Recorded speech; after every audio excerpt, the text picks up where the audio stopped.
Hoy Otlog, kanina pa kami takbo ng takbo. Baka naman gusto mo kaming iangkas. Ay, oo nga pala. Nakalimutan ko. Ayun, nakaramdam din si Otlog.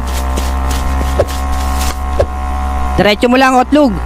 Papunta tayo dun sa Halloween party. Napupuntahan namin ni Alex. Ay siya, kapit mga bata.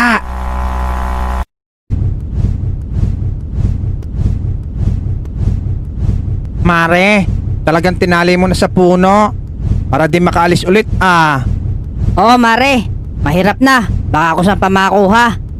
Tara na Mare, hanapin na natin yung mga bata. O siya, sige, tara na.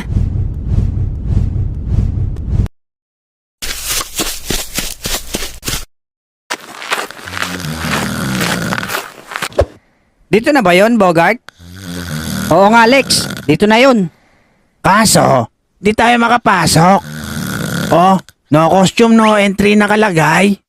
Pasok na kayo sir. Kanina pa nag-start ng party. Hindi pa kami nakasuot ng costume. Ay hindi pa ba?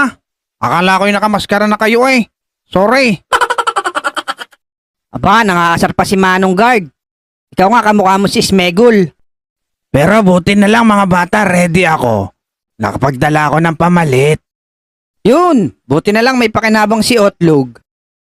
Okay, pagbilang ko ng 3, magpapalit na tayo ha. 1, 2, 3. Wow, bagay na bagay sa'yo suot mo, Bogart. Ang pogi mo.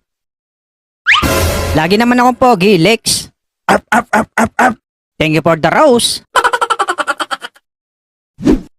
Itong outfit ko, kamusta mga bata? Nako, Otlog. Mukha kang talong na nabulok.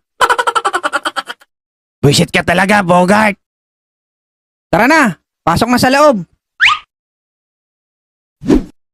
Thank you for the rose.